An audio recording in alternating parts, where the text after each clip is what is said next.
Buenas tardes y bienvenidos a la segunda sesión de las séptimas jornadas profesionales del cine español. Es un honor tener hoy con nosotros a Enrique Urbizu, director y guionista de unas películas que están en la mente de todos, la repercusión que han tenido, La caja 507, No habrá paz para los malvados, La vida mancha, y recalcando ahora pues su último trabajo, que es la serie de televisión Libertad, que también hemos podido ver este año pasado. Y también pues querría destacar el libro que ha publicado hace escasos meses con Carlos González, La caja de madera, que es, lo estaba comentando antes, que en español no se había publicado una cosa igual de análisis cinematográfico de obras cinematográficas canónicas, tremendamente interesante. Él es profesor en la ECAM, en la Escuela de Artes Cinematográficas de la Comunidad de Madrid, y también su aspecto didáctico, docente, pues también es digno de destacar. Y hoy está aquí con nosotros pues para hablar principalmente de el trabajo de dirección.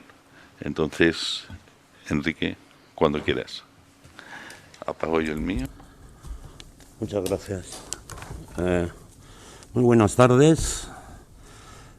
Encantado y agradecido por el interés, no ya tanto por mi persona o mi discurso, sino por lo que representa el oficio aquí y ahora y por el cine español en general.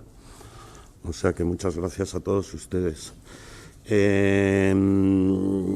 Hoy tenía un dilema de cómo darle la forma definitivamente a la charla y me encuentro con que es un cruce casi perfecto entre las dos facetas estas de profesional de la dirección por un lado y una experiencia docente que va ya para 20 años, ¿no? En la Universidad Carlos III, en comunicación audiovisual, que estuve colaborando. Luego ya son muchos años en la ECAM, viendo generación tras generación pasar por allí, lo cual es un privilegio porque te permite tener una visión muy a ras, muy cercana y muy cabal de las vocaciones y de los jóvenes quizás futuros cineastas del país, qué referencias traen año tras año, y os aseguro que es un termómetro a veces aterrador, incluso, ¿no?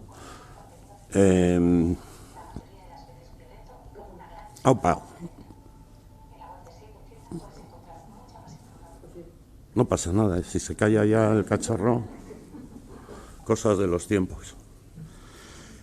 Y creo que vamos a realizar, no suelo hacer yo lecturas, pero vamos a realizar, tampoco va a ser una lectura, va a ser una ampliación de un texto existente y que ahora os explico de dónde viene, y que es un recorrido transversal por el oficio que nos ocupa de director de cine.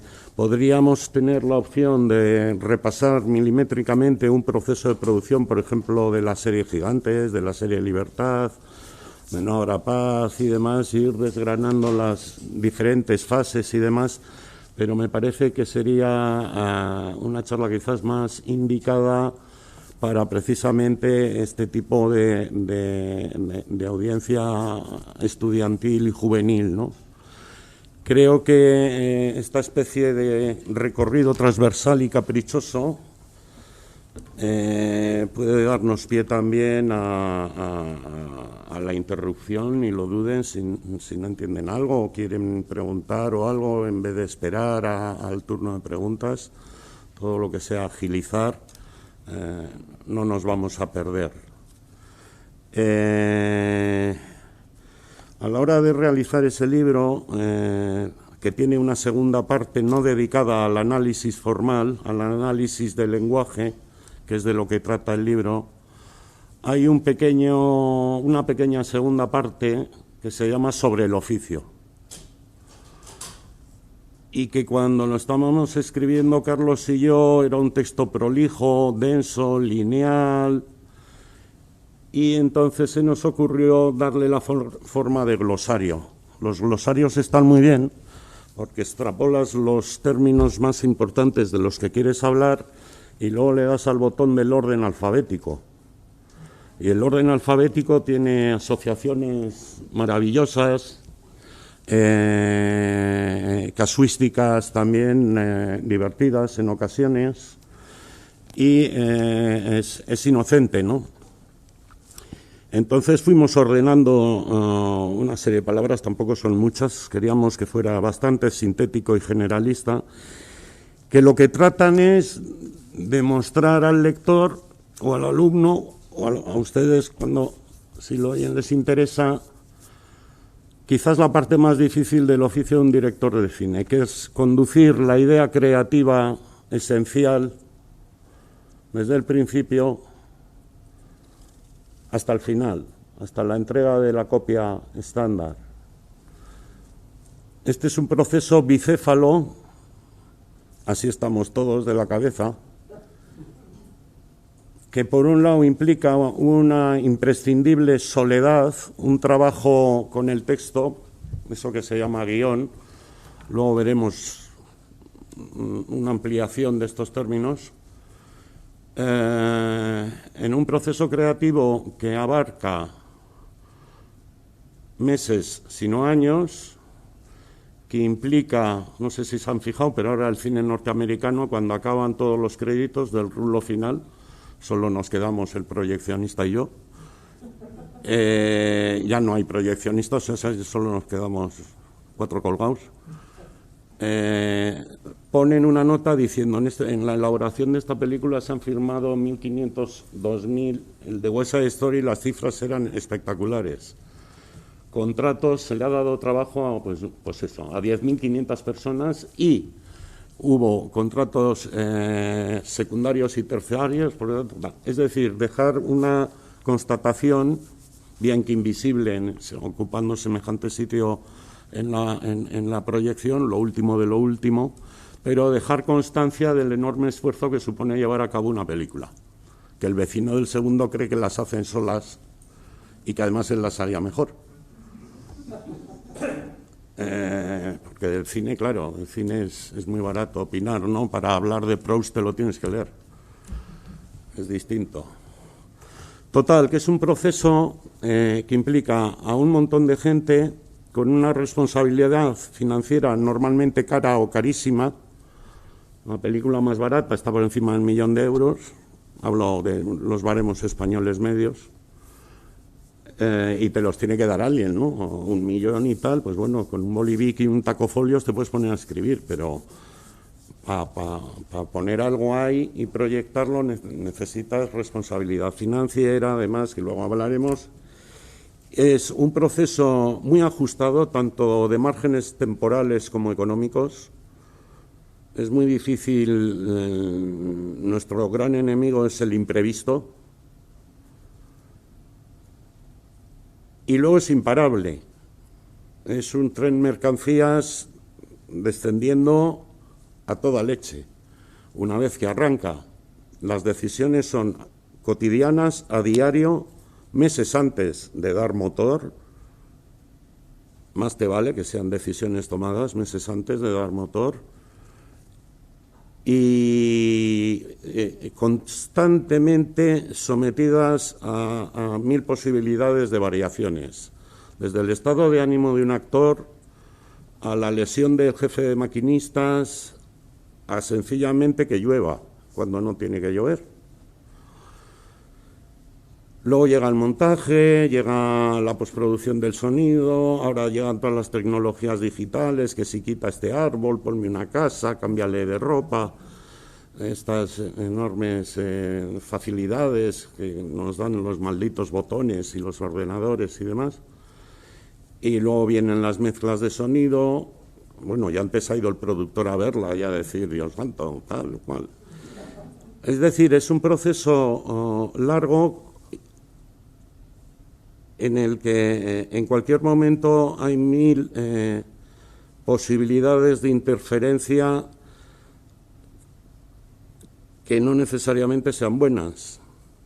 Se parece mucho me imagino, a llevar un barco, ¿no? O sea, tienes la ruta, tienes la tripulación, el barco lo tienes niquelado, todo va bien, pero de repente no hay viento, de repente hay una tormenta, de repente te has desviado.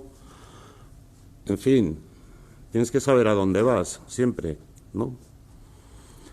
Entonces, ¿cómo se protege la idea creativa en trabajo en equipo a lo largo de un proceso desencadenado que implica finanzas y unas logísticas importantes? Movimiento, hoteles, camiones, viajes, ¿no? Y esa sería la idea, acompañar un poco el viaje, ¿no?, creativo. Y el diccionario nos dice que la primera palabra es alma. Alma, que el diccionario de la Real Academia, en la sexta acepción, dice sustancia o parte principal de cualquier cosa. Y en la décima acepción dice cosa que se mete en el hueco de algunas piezas de poca consistencia para darles fuerza y solidez. Hay también términos arquitectónicos. El alma, por ejemplo, en una escalera de caracol es la vertical, el eje donde se van enganchando todos los escalones. Y cualquiera puede entender que las esculturas moldeadas en barro, el discóbolo, por ejemplo, y demás, si las haces en barro se te va a caer. No se cae tan rápido. Entonces todas llevan también un alma que no es otra cosa que un esqueleto. El alambre con la escala, la figura en torno a la cual el artista comienza a moldear con el barro, y la estructura permanece más o menos sólida, pero sobre todo estable, ¿no? Bien, pues una vez le preguntaron a Kurosawa, japonés, que era para él cómo definiría una película, y como buen japonés pues nos dejó un acertijo. Dijo: una película buena es como una esfera de metal perfectamente pulida, a la que si te acercas descubrirás que está formada por millones de hexágonos perfectamente ensamblados. Y dices, hostia, hay que ser japonés, pero está clavada la alegoría, la metáfora, exactamente es eso. Exactamente. Ahí hay una palabra clave, hay varias ya en todo esto de Kurosawa. Las películas tienen forma. Normalmente, si son buenas, una forma. Son de una forma porque quieren ser de esa forma. Empiezan por aquí, luego son así, luego de repente... esta forma puede obedecer a mil razones, las decisiones formales que al final la anclan, ¿no? Comerciales, de moda, pues bueno, si es una comedia tiene que tener luz y color, hay un montón ya de... ¿Esto por qué se pone triste? De cualidades, ¿no?, que la afectan. Y claro, ¿quién decide cómo es esa forma?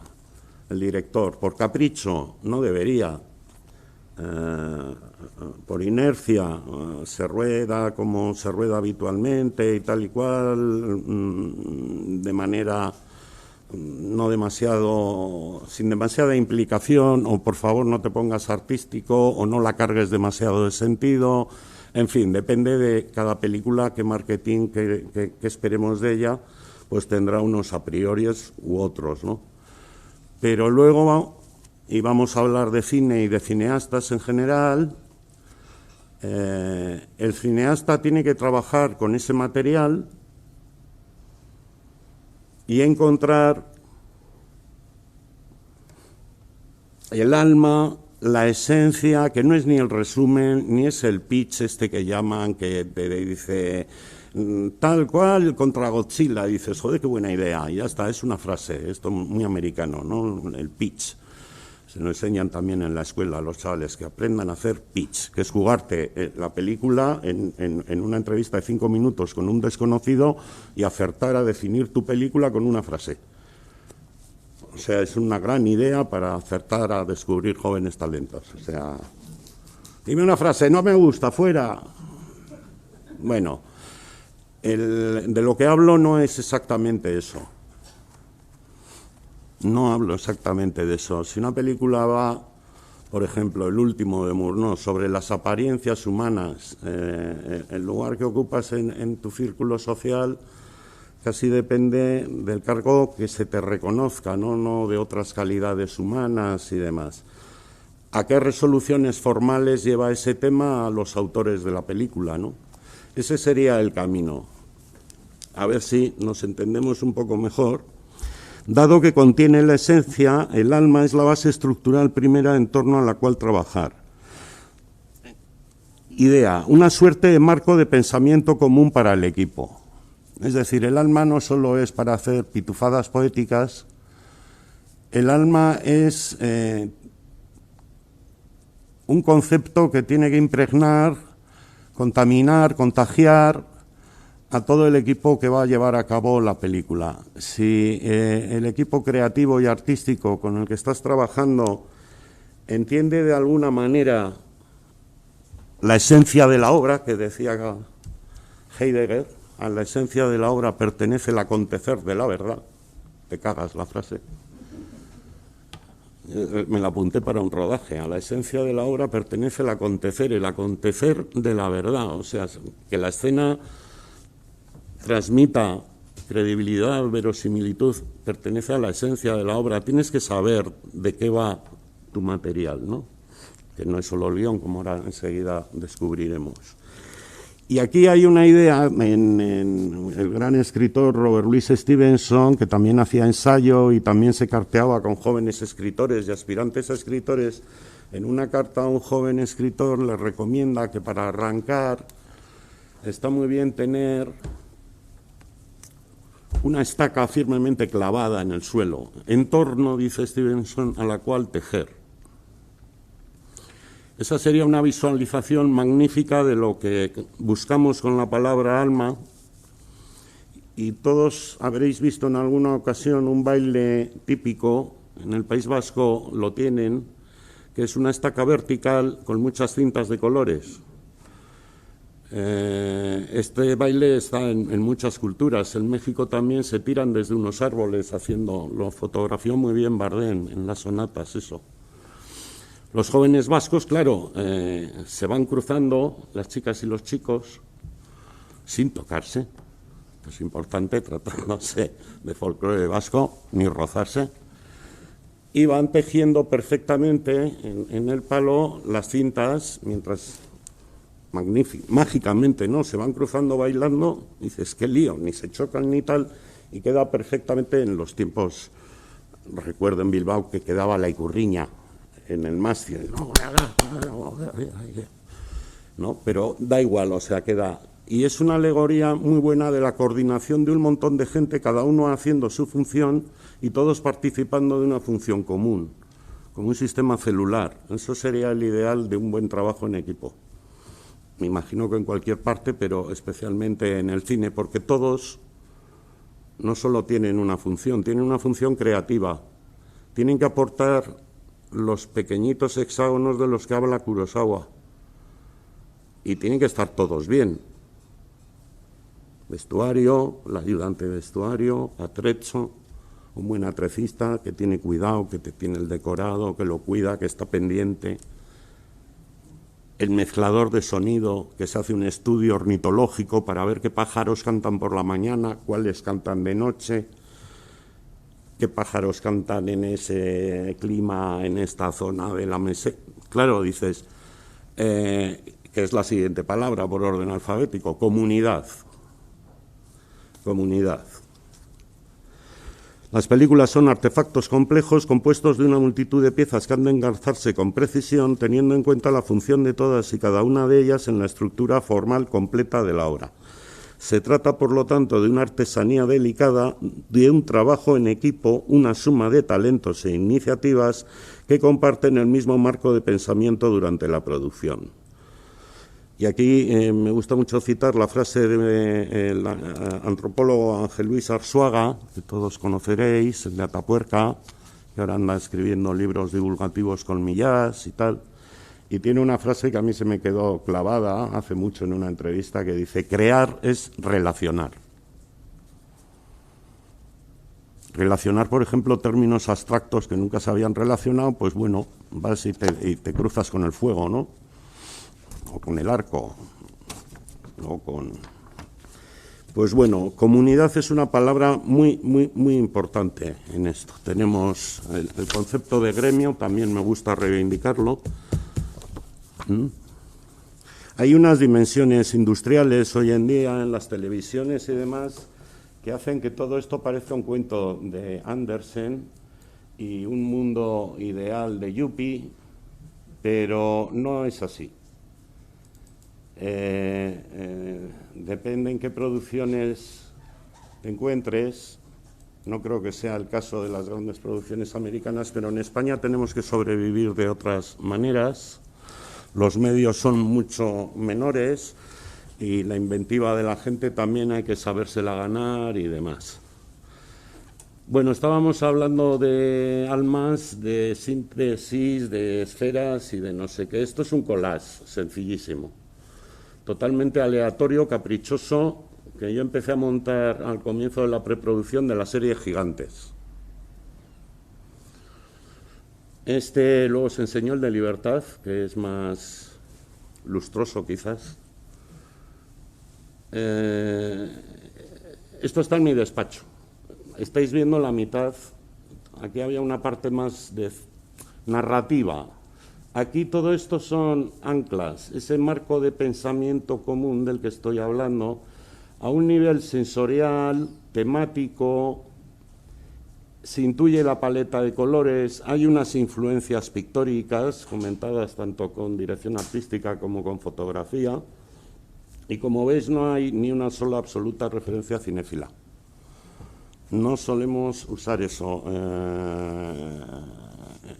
yo no lo he hecho nunca y desde luego en los últimos trabajos yo llevo como 10 años trabajando básicamente con el mismo equipo, y no es nuestra manera de hacer las cosas.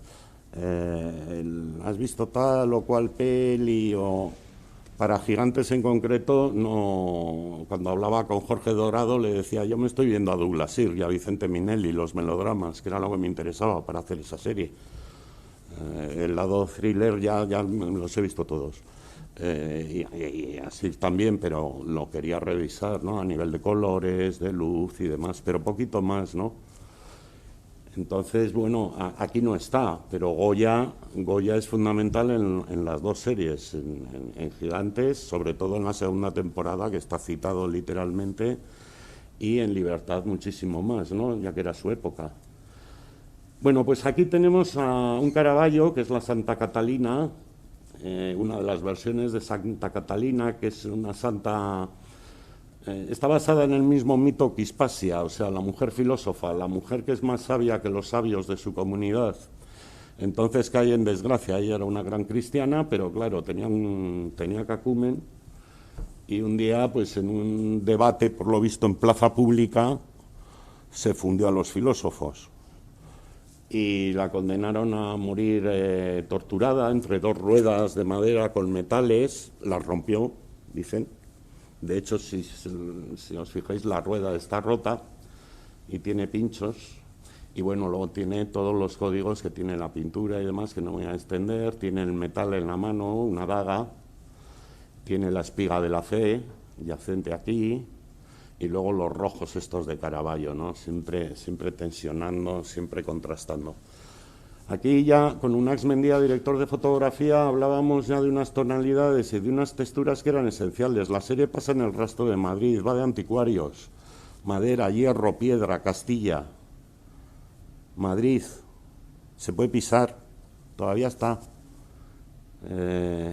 Toda esa zona del Rastro, las bajeras, los negros de los fondos, y luego el muchísimo cuidado con los colores estridentes y controlar mucho, yo lo hago siempre, es alguna tara psicológica infantil, pero con el rojo tengo especial cuidado, ¿no? Bueno, cada vez vigilo más estas cosas. Aquí tenéis el contraste de los hijos, el mundo contemporáneo, no sé si habéis visto el producto al final, pero vamos, el mundo de Tomás Guerrero, el hijo que estudió Bellas Artes, ha hecho la carrera, es experto en el arte del Renacimiento y es un tratante del barrio Salamanca. Esto es el Rastro, esto es el barrio Salamanca. Los colores ya forman parte de, pues, si veis la serie, o sea, está prácticamente el mundo de Daniel Grau, los metales, cierto toque anticuario noble, el color gris que vale pan roto y pan descosido. Y aquí tenemos un poco a la mujer también de Tomás, una feminidad también. Como veis no está el rostro, hay dos texturas de lujo, la plata y el oro. Y luego aquí hay también texturas, terciopelos y colores, y luego hay arquitecturas. Las maderas estas están también muy presentes a lo largo de todas las localizaciones, el mundo de la justicia y demás. Un mundo un poco anclado en el pasado. Esta es mi madre con su hermano Hipólito en una boda en la iglesia de Begoña, en Bilbao. Me recuerda a la época en la que se debió casar el personaje de José Coronado en la serie, ¿no? A Abraham Guerrero, ¿no? Y me traía ese sabor del Madrid de los tablaos de Lola Flores, ¿sabes? Claro, Abraham Guerrero se crió huérfano y en la posguerra, o sea, dormía debajo de un coche o de un camión para aprovechar el calor del motor, ¿no? Y es el fundador de toda esta dinastía de hijos de puta. Entonces, bueno, estos mundos ya os digo, que por cierto están ahora muy de moda en las publicidades también, hay todo un tono como de casita acogedora antigua. Y aquí tendríamos por contraste, esto es un Picasso, y este es el mundo de la oposición, la mujer policía Márquez, el personaje de Lisa Gelabert, una mujer del mundo de la ley y tal, pero bueno, con unas tonalidades y demás suaves. Esto también participaría. Esto, como veréis, impregna, contagia tanto a dirección artística como a vestuario. Empezamos a tener decodificaciones de los dos mundos, sabemos qué colores queremos por un lado, qué colores no queremos en el otro, no queremos que se nos vea el plumero, todo esto tiene que ser discreto, fluido. Y aquí hay un cuadro muy interesante de un señor muy interesante que se llama Hammershøi, que es un pintor, siempre se me olvida si es sueco o danés, un poco del fin del siglo XIX y que por lo visto influyó mucho al cineasta Carl Theodor Dreyer. Y es un pintor muy elegante, muy discreto. Como veis, uno de sus motivos favoritos es la mujer en el ámbito doméstico, siempre como en actitud de movimiento. Esta parece que va a colocar ahí una bandeja recién fregada, por ejemplo, recién pulida, y casi siempre sin rostro, ¿no? La ausencia del rostro que estimula tanto la imaginación de todos los espectadores del cuadro. Y por otro lado, una figura de espaldas en un cuadro hace que compartas con la figura lo que ella está mirando, ¿no? Este hombre hace muchos espacios vacíos, habitaciones, pasillos, puertas, entradas de luz. Tiene una atmósfera, hay casi polvo flotando en el aire. Y es el que más nos ha influido a Unax y a mí a la hora de diseñar la iluminación de todo el mundo de los hermanos Guerrero, del mundo de los anticuarios y demás. Bueno, esto sería un ejemplo.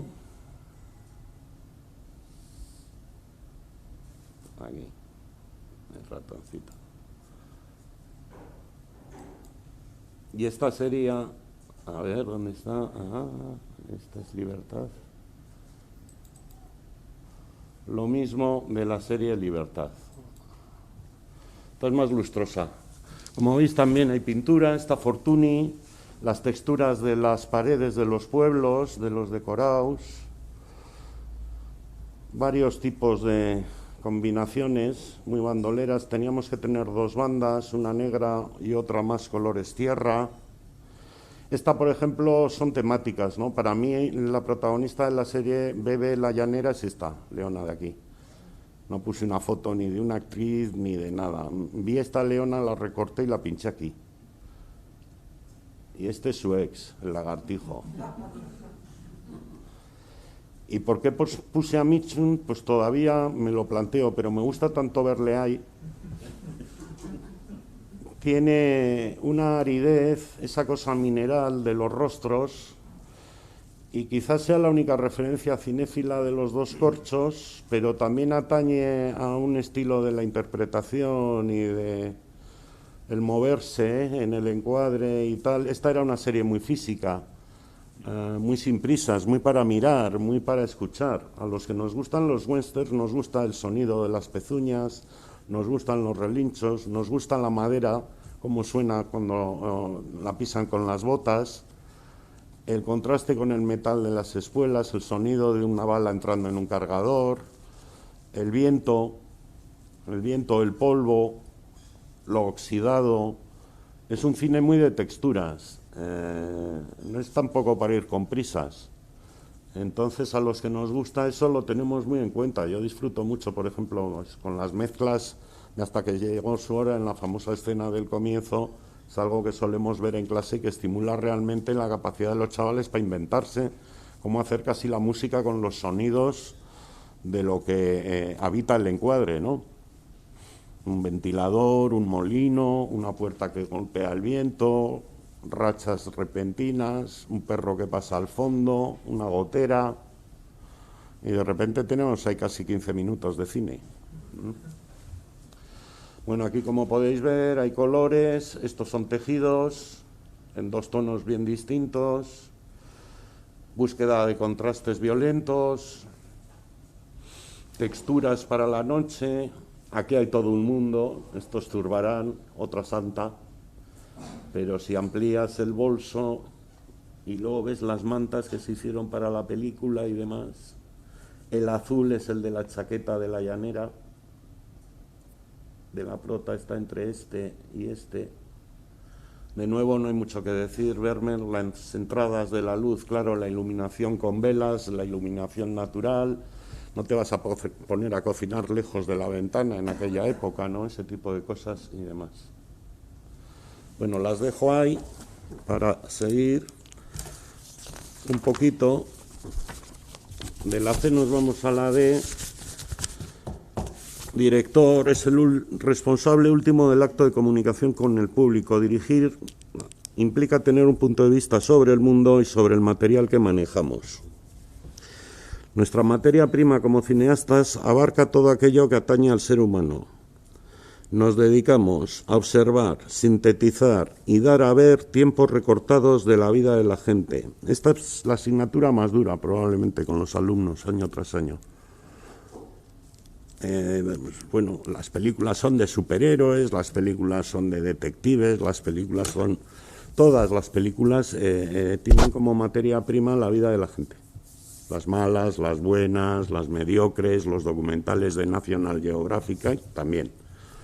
La leona cuida a sus cachorros mientras que la hiena malvada se acerca. O sea, me estás haciendo una de Disney. La ballena retoza con su... ¿no? Esa emoción, ese humanismo aplicado está presente en casi todo.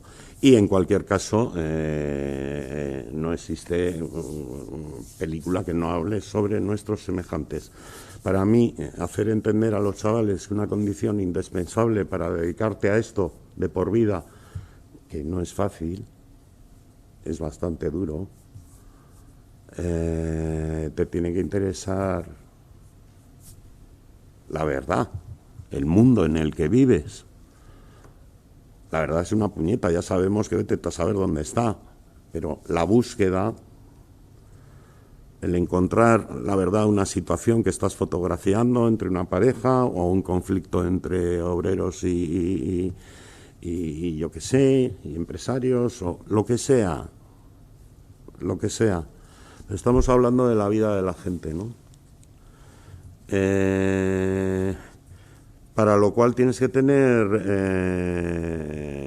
una madurez a la hora de abordar los temas. O sea, esto no es gratis. La banalización lacerante de la violencia que desde hace unos años, y más por culpa del torontontino, de la violencia. La violencia es una cosa funny, de repente, funny. Bueno, Peckinpah la hizo espectacular, pero la hizo moral también. La hizo ética. No salías limpio de ver aquello, ¿no? Ahora Bruce Willis puede volar un avión con 170 pasajeros, pero la película sigue porque es que tiene que ir a rescatar a su mujer. Claro, tu mujer y un avión de 170, pues mira que se joda tu mujer, pero claro, nos quedamos sin película, ¿no? Esa banalización de la violencia, por ejemplo, que es un acto, pues bueno, depende de en qué género, en qué situación y dirigido a quién, no deja de ser un acto bastante irresponsable en ocasiones, ¿no? En muchas, diría yo, porque la crueldad gratuita, pues, en fin, siempre es rechazable, ¿no? En estado de permanente curiosidad, nada nos es ajeno. Si no te interesa la vida de tus vecinos, dedícate a otra cosa. Aquí tendríais que ver la cara que se les queda en clase. Mi vecino. Pero vamos, me refiero a fijarte en el autobús, a fijarte en los zapatos de la gente en el metro, Si eres director de cine tienes que mirar. Eres un mirón. Para mirar bien, lo mejor es irse a las esquinas, no estar en el centro. Si eres el centro de la escena, te lo vas a perder todo. Dice en el libro Monteros Tranquilos y tal, que cuando estaban todos estos jóvenes de 20 y tantos años allí estudiando juntos en la carrera, en Los Ángeles y tal, Scorsese, los dos hermanos Schrader, Spielberg, Coppola, Lucas, el zumbao de John Milius, el más joven, el más tímido, el de las gafitas, el que no bebía alcohol, era Steven. Steven estaba por ahí en una esquina diciendo, os vais a cagar, voy a hacer tiburón y os vais a enterar. Para dirigir actores, por ejemplo, que así me salto luego la palabra de equipo artístico, que es muy larga. Para dirigir actores, cada actor es un mundo. Son personalidades, además, frágiles por regla general. Gente muy generosa que cada vez que pilla un papel se vuelca. Y claro, tienes que andar más quitando que pidiendo, ¿no? Que ese sería otro tema a hablar. Pero a lo que voy es a que tienes que tratar desde temas íntimos, compartir conversaciones que pueden ser complejas de alguna manera, psicológicamente o emocionalmente para un actor. Depende de la complejidad del texto. Y en cualquier caso, aunque sea un texto más ligero y demás, tendrás que comunicarle también el sentido del ritmo que requiere, el tono en el que se está llevando el conjunto de la obra, etcétera, etcétera. Y cada actor, repito, es una persona distinta. Y con cada actor tienes que tener una comunicación personal.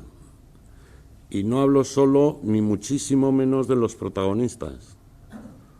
Al protagonista probablemente lleves dándole la tabarra desde hace meses. Al que viene a hacer de recepcionista, que le visten una prueba, que no sé qué, a ese no le hace caso nadie. Llega nervioso o nerviosa, no conoce al equipo. Te vio hace 6 meses en una nave de Leganés, en la preparación. Ha venido en tren a Alicante a rodar, ha ido 4 veces al baño. Y entonces llega al set Pues si ese está mal, te va a joder la película, va a ser un desconchado en la esfera de Kurosawa. Ese tiene que estar bien también. Y el que abre la puerta, que es un figurante, también. Y repito, y no es nada cursi esto, son seres humanos. Va a abrir mejor la puerta si alguien, quizás no necesariamente tú, puede ser el primer ayudante de dirección, le dice dos tontunas. Mira cómo cambia si le dices al señor que hace de portero de hotel, dice, es tu primer día de trabajo. Te la estás jugando. Este hombre lleva aquí, acaba de llegar. O sea que ya puede abrir bien la puerta, ¿eh? Se te desvive. O le puedes decir, mira, llevas 40 años aquí, no te han pagado ni las horas extras. Estás hasta los cojones de abrir puertas. Y aquel del fondo va a hacer otra cosa. Y sobre todo, va a estar haciendo tu película, no aburriéndose a ver si cortan para bocadillo. La diferencia es enorme. Un casting también requiere unidad. Un casting requiere que entre ellos también formen un grupo coherente. Un grupo coherente. Es la palabra americana discasting, ¿no? Cuando hay un elemento en el casting que dices, ¿dónde vas con este? Ya la has cagado. Todo lo demás bien, pero este no encaja. Es muy frecuente. Equivocarse en el casting es frecuente. Más cosas sobre esto, os diría que últimamente, desde hace muchos años para acá, la figura del director o directora de casting es fundamental.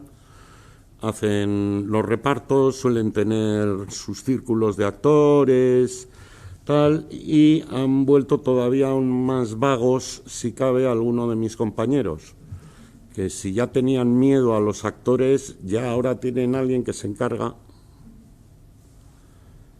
Y esto también es terrible, ¿no? Yo creo que con el actor, y repito, del primero al último, no solo con el protagonista o la protagonista, hay que establecer sobre todo una relación de confianza, hay que decirse la verdad. Todo el rato, la verdad. Hay personajes muy sencillos, personajes muy complejos, actores que nunca han rodado, que debutan, actores que tienen una necesidad de confianza enorme, otros que van sueltos. Y luego hay una cosa que se llama grupo, es decir, las lecturas de guión en grupo. Y esto, ojito también, me parece delicado, porque no estoy muy de acuerdo en que todos los personajes sepan todo de todos los demás personajes. Sé que es muy chachipiruli hacer una lectura de guión de los 40 alrededor de una mesa, llevar bollitos y joder, y que venga el del making of y nos saque y tal, y luego tal y esto y tal, pero dices, ¿tú por qué tienes que saber lo que le estoy yo diciendo a Drácula?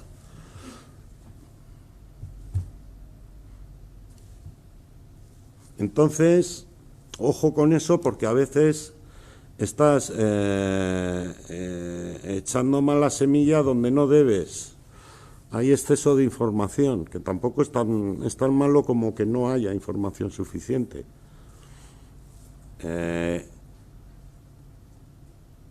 También nos conocemos todos a nosotros mismos, como esos estudios que hacemos cuando estudiamos en profundidad a un personaje. Se escriben hasta las autobiografías.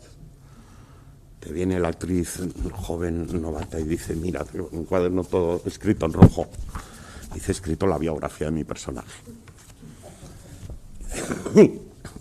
Dice, no esperarás que la lea y tal. Sí, te ha venido bien. Me alegro, pero qué necesidad, ¿sabes? Y hay un mogollón de cosas de mí mismo que ya me gustaría saber explicármelas. Claro. Y a veces hemos hecho cosas que dices, ¿cómo se te ha ocurrido, hombre? Y bueno, yo creo que en la ficción las historias incluso también tienen que tener sus huecos, sus agujeros, sus casillas en blanca para que rellene el espectador. Yo creo que de las películas, cuando nos funcionan, es cuando te la llevas para casa. Y anda por ahí unos días. Algo ha dejado. Algo ha dejado. Si es todo pum pum, nos puede gustar mucho, pero al día siguiente le hemos cagado ya, ¿no? No sé cómo decirte. Sin embargo, si las películas te permiten todavía especular, no acabar de entender, porque ¿quién demonios entiende la vida real? La vida real no se entiende, ni hay nada que entender. Lo de ayer no se entiende, por ejemplo.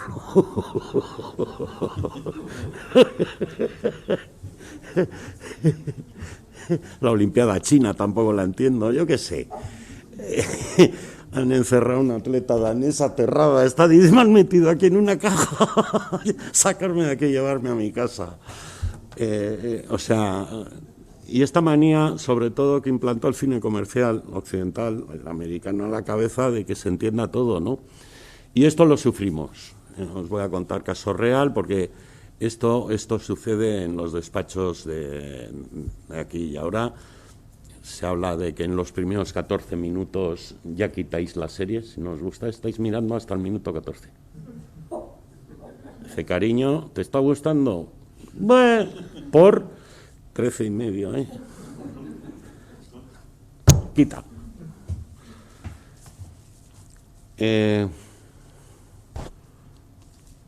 La información no oral. De repente no habla nadie, hay escenas sin diálogos. 1, 2, 3, 4, 5, 6. ¿Pero qué mierda es esto? ¿Van a quitar la cadena? ¿Van a cambiar de cadena?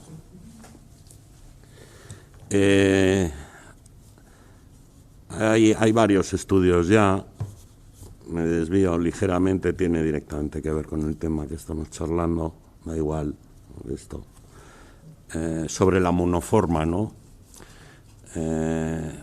Desde 1930 hasta el 67, la industria cinematográfica norteamericana se rige por un estricto código moral y formal que se llama el Código Hays. Hays, con H escrito. El código Hays tiene una serie de normas, censuras y prohibiciones que atañen, constriñen todo el cine comercial americano que habéis visto en Qué grande es el cine. Todo.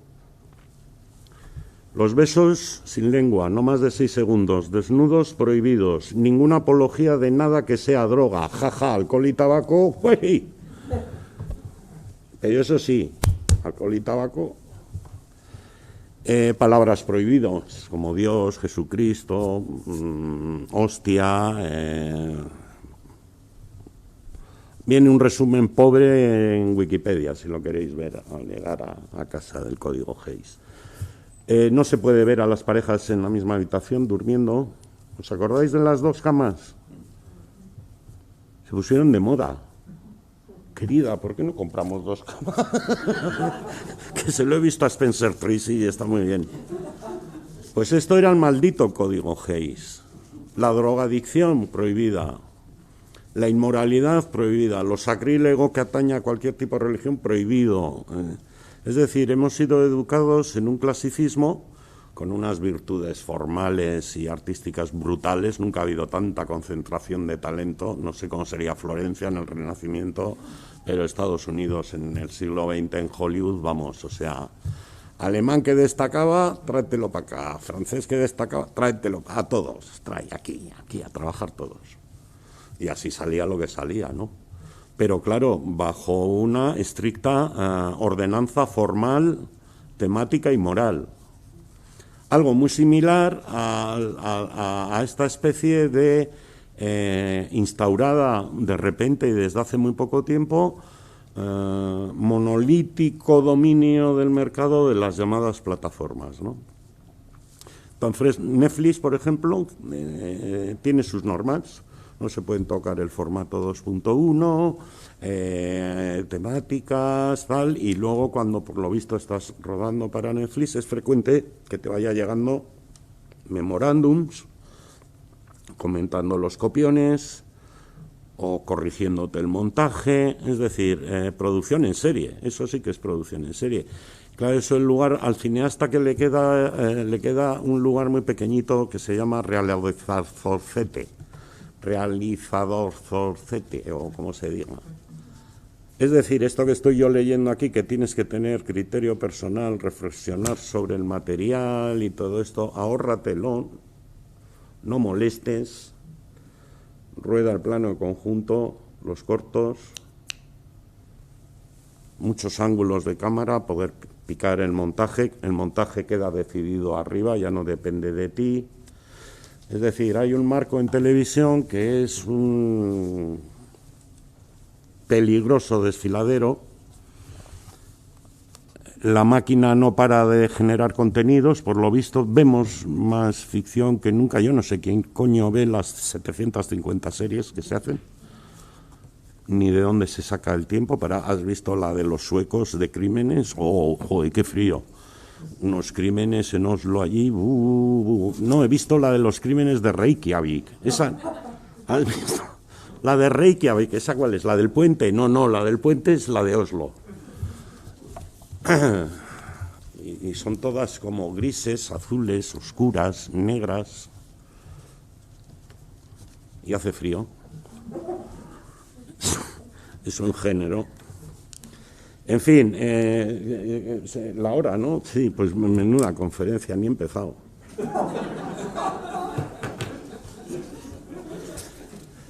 Ahora venía Encuadre, que bueno, es el equipo artístico, ya he hablado, los actores y demás. El equipo técnico nos lo saltamos. El equipo técnico ha cobrado, pues cállese. Entonces lo dijo un productor a un montador un día después de una proyección, vieron la película, salieron, estaban tomándose un café y estaban hablando los dos productores de la peli y se le ocurrió al montador abrir la boca. ¡Hey, hecho! Y uno de ellos así, vieja escuela, ¿eh? Dice, ¿usted quién es? Dice, el montador. ¿Le ha cobrado? Sí, pues cállese. Ay... Espectador, vamos a hablar de vosotros. Espectador, un cineasta debe ser antes que nada espectador, es indisociable del futuro acto de visualizar. En una sala de cine la película nos controla, en el espacio privado de la casa nosotros controlamos la película. Sin embargo, ese control corre en paralelo a una disminución cada vez mayor de nuestra capacidad para leer textos audiovisuales complejos. Esto lo puedo escribir en mármol. La lentitud, por ejemplo, es una cosa de sabios que está echada a perder, nadie la quiere. Los chavales no se atreven a ver una película de Tarkovsky. Ya solo el nombre les suena a Tarkovsky. Así me ocurre pensar 4 horas. No hacen ese esfuerzo. No hay un esfuerzo, repito, por textos, en este caso audiovisuales, complejos. Capacidad de concentración, orden lector. O sea, esto es más grave que la capacidad de leer a Tarkovsky. Se trata de que no podemos leer 2 páginas seguidas densas. O sea, si quitamos las series a los 14 minutos, ¿en qué página dejamos de leer? Voy a poner, no sé, una fácil. Pascual Duarte. ¿Qué les hacen en la EGB o en lo que sea ahora? O sea, qué impaciencia. Pasolini es el tío más divertido del mundo.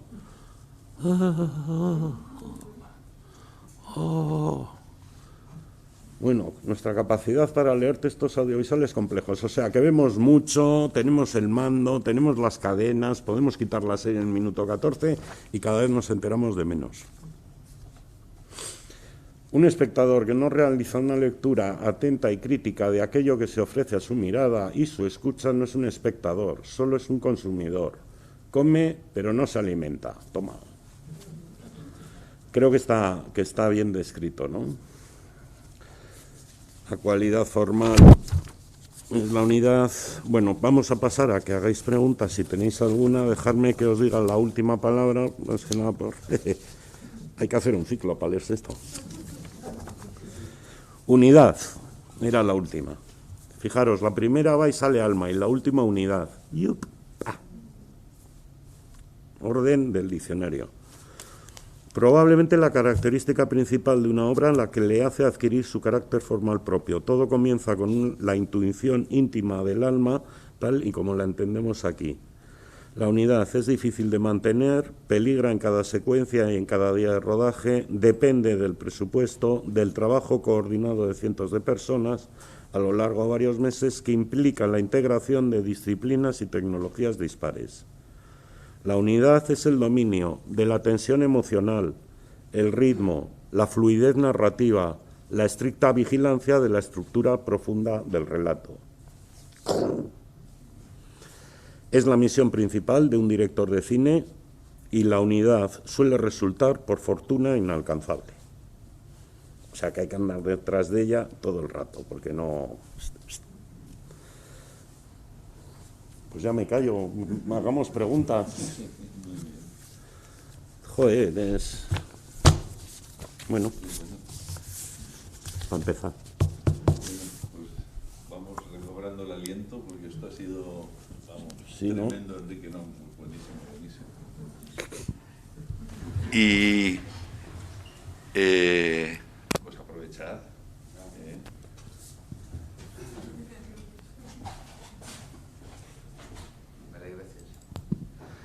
Gracias. Bueno, esto con respecto a los actores actuales, creo que hace 2 o 3 días murió Mónica Vitti con 90 años. Sí. Y una cantidad de actrices que han sido impresionantes, que realmente no necesitaban casi de la mano del director, porque sabían moverse, sabían cuando hacían un encuadre, esto estar y tal. Mi pregunta es la siguiente. En este momento, ¿un actor es tan manejable como antes o tiene defectos que no se les puede quitar?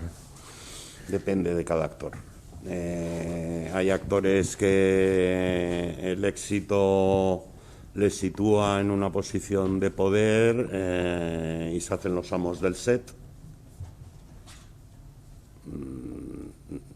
Suele ser frecuente que al actor se le dirija, o sea, les tienen miedo a los actores por alguna razón, gran parte de los realizadores, ¿no? O sea, si hablas con un actor seguro que se queja de que les dirigen poco y mal. Desde que yo empecé llevo oyendo la cosa esta, ¿no? Pero cada actor es distinto y cada actriz es distinta. Y tienes que intuir muy bien cómo acercarte a cada caso y cuándo hablar en grupo, cuándo hablar en privado. Cuando la clave, insisto, es la confianza y la verdad. Mónica Vitti, bueno, Mónica Vitti es una hija de su tiempo, un icono del cine europeo, una mujer casi intangible, un tanto fría, y yo no sé cuánto la dirigía Antonioni, pero dormían juntos. Con lo cual, igual en el set, pues no tenía que preguntarle gran cosa.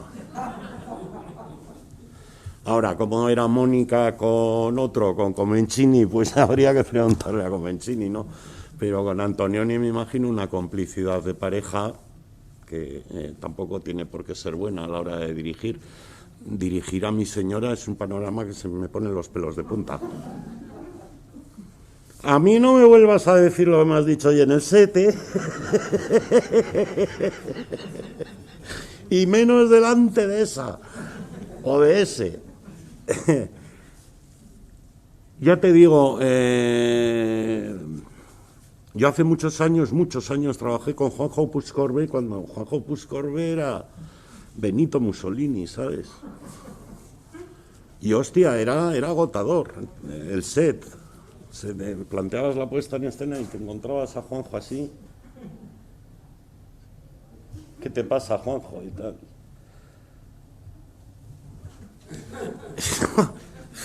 Se callaba ya, todo el mundo se quedaba como quietos. Eso no es bueno. ni para el actor, ni para la producción. Eso es un ejemplo de que alguien se te está yendo de la unidad y de todo, y se te está saliendo de ejes. Y luego suele ser un reto en el set, que si mando yo, que si... Yo empecé muy joven, yo mi primer largo lo dirigí con 24 años. Sé lo que es que un actor te diga, pero tú, chaval, ¿qué me estás contando? Pero tenía razón yo. Sí. Joder, llevaba años con mi puto guión y con mis colegas trabajándome. ¿Cómo no voy a tener razón yo? Vas a llegar tú, recién llegado de Madrid, y me vas a decir a mí cómo es Amedo, por ejemplo, que era el personaje, o otro. Joder, tienes que tener razón, tienes que saber de lo que hablas, si no, no te vas a ganar ni a un actor ni a un técnico. Si vas por allí como diciendo, ¿qué tal? ¿Esto cómo lo hacemos? Claro, tú llegas allí y dices, ¿esto cómo lo hacemos? Y todo el mundo dice, pues como tú digas que eres el que cobra.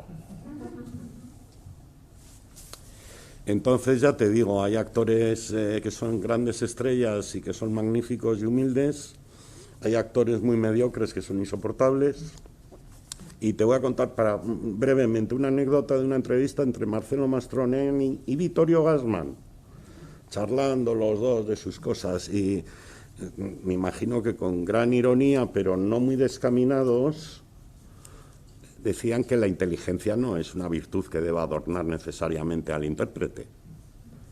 Y le decía, ¿te acuerdas, Marcelo, de Paquita no sé quién? Dice, oh, qué belleza, qué estrella, maravillosa. Y decía el otro, y tonta, pero tonta, o sea, perdida la pobre y tal. Pero claro, la ponías delante de la cámara y tal. Esto que no deja de ser una parodia de ellos dos riéndose un poco de sí mismos, porque repito, son Mastroianni y Gassman los que están hablando esta conversación, y están aludiendo a la capacidad, a la característica esencial de un actor, que es la del folio en blanco, un espacio a rellenar. El actor también tiene que estar dispuesto a sentirse un poco dispuesto a participar de esa manera en la película, si no es muy difícil, sea Mónica Vitti o una chavala que empieza. De nuevo vuelve a aparecer una palabra que también está como maltratada últimamente, pero son actos de generosidad para con tu oficio. Además, estás incorporando a una persona, a un ser humano y tal, ¿no? Tienes que tener una calidad, ¿no?, para hacer eso, me imagino.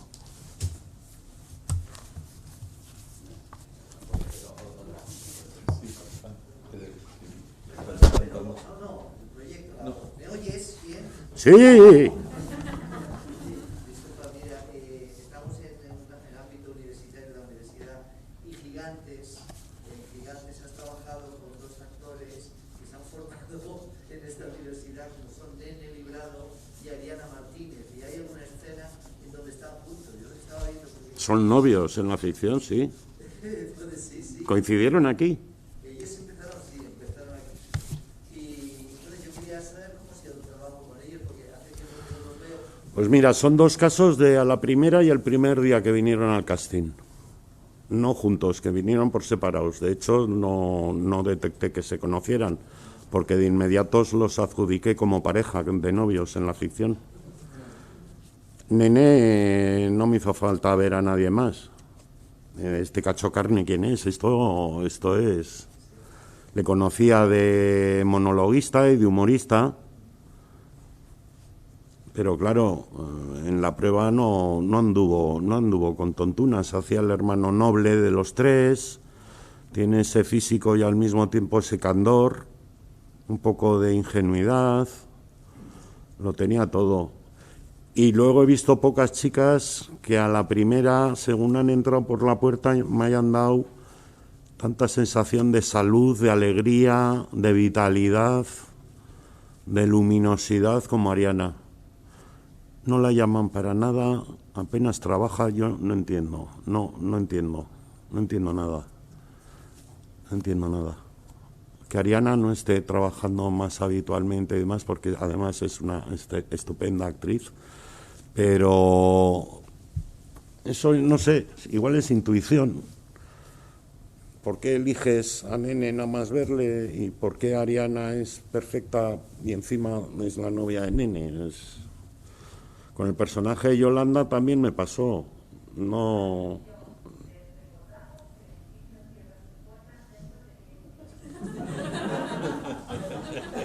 Nos podemos quedar como en la de Buñuel. Sí, hay máquina. Hay máquina de bollitos.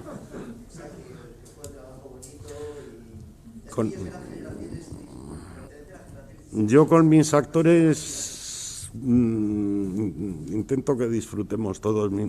Me gusta mucho trabajar con los actores, no tengo problema, me tiro a la piscina. El momento más maravilloso, está aquí la palabra teatrillo, del rodaje es a primera hora de la mañana cuando montas la escena. Yo no ensayo, hago lecturas así separadas y tal, pero no los junto y hinchamos la vena y tal, no le encuentro ningún sentido a los ensayos. No está la cámara, o sea, has hinchado la vena, lo has clavado, está perfecto y dentro de 3 meses vamos a hacer una cosa que es un error, intentar acordarnos de lo que hiciste, en vez de parirlo ahí nuevo. Yo prefiero que la cámara esté rodando la primera toma ahí, en el momento en que sale. Y hacemos el teatrillo a primera hora, que es un hilvanao. Yo llevo la escena más o menos, ya conozco las localizaciones, cosa que los actores no, conozco los espacios previamente y tienes tus plantas de decorado, lo último, yo te prometo que no nos quedamos encerrados.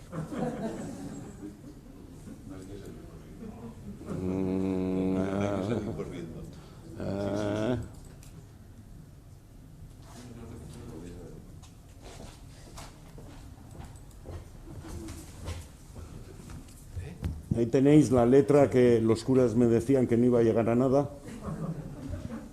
Esto es un comienzo, pero es que esta está muy pulcra.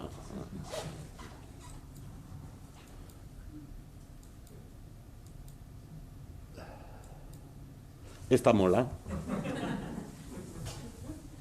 Pues tú montas el teatrillo, el hilvanao, te has comido la cabeza un rato, igual has desordenado algunos diálogos, lo propones con los actores y ahí todo el mundo ve si encaja, si no encaja, y los actores, como también hacen su trabajo, vienen con ideas y dice, pues yo no lo había pensado así porque tal, ¿no crees tú que a este pum, pim, pam? Y en cuanto eso parece que ya está encajado, todo el mundo a hacer sus cosas, a maquillarse, a vestirse, a tal. Y yo ya discuto las planificaciones con el primer ayudante y con UNACS, que ya están habladas también desde localizaciones técnicas. Esas rayas salen meses antes que el día de rodaje. Y no te cuento lo que sale la noche anterior en la cocina. Y entonces ahí ya lo anclas, dices, bueno, pues sí, funciona como tal, como cual. Ellos me dijeron, pero discúlpame, que fue una experiencia, cada uno por su parte, maravillosa trabajar contigo. O sea, sí, bueno. Es recíproco, no... Estoy de acuerdo contigo con Mariana que no trabaja lo que tenía que trabajar. Pero pasa tantas veces en este país, este es repito, es uno de los oficios más bellos del mundo y realmente a veces da un asco de la hostia el ecosistema. Supongo que pasa en todas partes, ¿no? Imagino lo que debe ser un hospital público por dentro y lo que no tiene que haber ahí y demás, o sea, que en todas partes cuecen habas, ¿no? Lo que pasa es que este es un oficio que es una prolongación del juego infantil. El Steven ese que está ahí al fondo, ese de pequeño estaba solo en su habitación hablando solo y rompiendo un tren. Como todos. ¿Qué estás haciendo? Un contrapicado de un avión.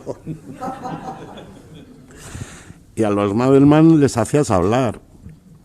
Entonces, claro, dirigir películas, y más si salen caballos y en exteriores, es una especie de privilegio. Hay que dar muchas gracias, muchas gracias. Por eso no puedes hacer el gilipollas y te lo tienes que tomar súper en serio. Va todo, o sea, son apuestas, es muy emocionante por eso también, ¿no? Te la estás jugando, el estreno es a diario. Cuando das un plano por bueno, eso es lo que va a ver la gente. No hay vuelta atrás.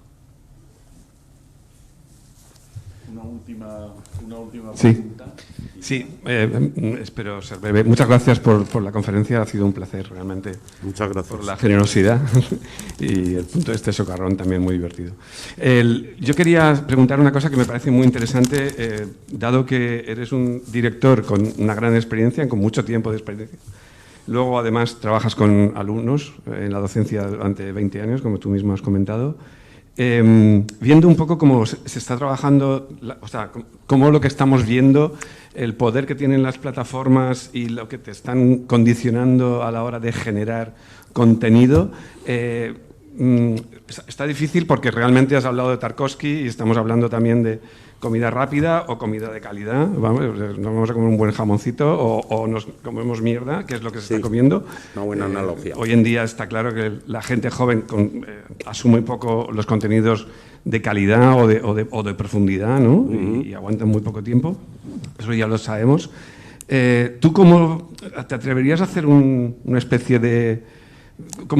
¿Hacia dónde vamos? Porque realmente es complejo, o sea, a la hora de decidir realmente seguir una línea de trabajo más profunda o más interesante, si realmente los propios medios que te contratan te llevan por otro sitio, ¿no? Bueno, la historia de esta industria ha sido siempre la lucha de los cineastas por tensar la cuerda hasta que casi se rompe, y la lucha del productor por no tensar la misma cuerda, ¿no? Yo creo que un cineasta tiene que intentar llegar al límite y el productor intenta que el público repita y que salga de la sala cómodo. Y entre esas dos peleas, pues pueden surgir grandes películas, sea el productor el Estado ruso o Dino de Laurentiis, ¿no? Lo importante es que estemos de acuerdo en lo que estamos haciendo todos en cada momento y demás. Yo creo que se cerrará un ciclo de saturación. La homogeneidad de los productos es cada vez mayor. Todo se parece a todo. Luego todo adquiere unas necesidades de espectacularización y de hipérbole. Fui el otro día a ver la película de Guillermo del Toro, El callejón de las almas perdidas, que tiene una versión de los años 40 notable de Goulding y que tiene una novela por delante que es espectacular, el libro. Un libro sórdido además y tal. Y ya al comienzo ya nos metemos en una casa del terror, de un espectáculo de mierda del medio oeste americano lleno de paletos en Alabama en los años 30, y la casa del terror por dentro es una superproducción de Disneylandia. Entonces dices, no te puedes estar quieto, tienes que hacer una escena espectacular de acción también en la casa del terror. Pues ya no me he creído el pueblo. Te acabas de zumbar tu peli, tío. Y es así todo el rato. Se salta el punto de vista narrativo porque una ancianita mata a su marido y luego se suicida ella. Pero tío, si eso no está en la historia que me estás contando. Como si te vas ahora a Acapulco y me cuentas que Elvis Presley echa un polvo, pues bueno, bien, pero ¿y el callejón de las almas perdidas que estábamos viendo? ¿No? Entonces hay como una necesidad de que todo sea claro, obvio en el minuto 14, pero obvio, que nadie deje de... No se puede estar sin entender lo que estás viendo. Tú vete con el guión de 2001 hoy a una cadena y sale un mono y hace así en una cosa y dice, hostia, la línea recta, hazle el pitch. Entonces yo creo que se saturará en algún momento, y luego creo que vamos a tener en algún momento también una urgente necesidad como de ir a la playa en verano, los que la tengan, de volver a las salas. Se nos está quedando el culo sofá, y luego la pantallica, y las pantallicas, y las pantallicas. Hoy han vuelto a poner cafetería. Yo pensaba que no había cafetería en el tren. Que para echar un rato yendo viniendo, pues vale, ¿no? 3 vagones hasta la cafetería. No he visto un libro. Habría alguno, ¿eh? No lo he visto. Todo pantallas. Es que ya ni el hola. No, ni el hola. Las señoras van haciendo así. Jorge Javier, Paquirrín, temas de enorme interés. Me acuerdo un día que iba a Bilbao en el autobús iba lleno de jarraichus, mujeres vascas, de la línea editorial un poco Bildu. Joder, lecturas, el 10 minutos, digo, ¿pero esto qué es? Cultura española. Telecinco es la cadena más vista en Euskadi. Pero luego, claro, la quinta esencia, lo vasco y tal, pero cabrones, estáis todo el día viendo a Jorge Javier y sin subtitular ni nada. No sé a dónde vamos. No sé a dónde vamos, pero creo que iremos a ciclos. Siempre hay ciclos, entonces... Lo que no hay ciclos es en la estulticia de nuestros gobernantes, sean del signo político que sean, llevan 40 años sin hacer ninguna consideración de los bienes culturales nacionales como primer producto estratégico de este país. No lo ven, no lo ven. Ven la 2030, ven Tíos, lleváis 40, 50 años ciscando en lo único que mejor exportamos, que es cultura.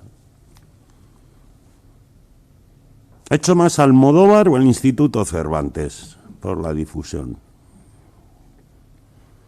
¿Cómo viaja el cine español fuera? En el maletero, supongo que irá, escondido. Y pasan los años, y pasan los años... ¿Alguien ha visto a un presidente de gobierno con un libro en la mano? Desde Suárez. ¿Ha ido a una obra teatral, estreno de cine, ópera, Felipe González? ¿O estaba en el Puro y el Villar? ¿Qué ha leído Zapatero este mes? Que me lo diga. ¿O Casado? Y Aznar, vamos, nombre de letras. Ministros de Cultura, 7 he conocido yo personalmente. La primera, Pilar del Castillo. La segunda, Carmen Calvo, que tenía una guitarrilla rockera ahí en el despacho para no olvidarse que ella es rockera. Ni puto caso al cine español. Creo que tenemos 60 millones de ayuda del Fondo de la Cinematografía. En Alemania son 700, en Francia, en fin... Nadie, ni puto caso. Y quien dice el cine dice a todo lo demás, ¿no? Los toros, bien cultural en Francia, y aquí nos los estamos zumbando. Ya me callo.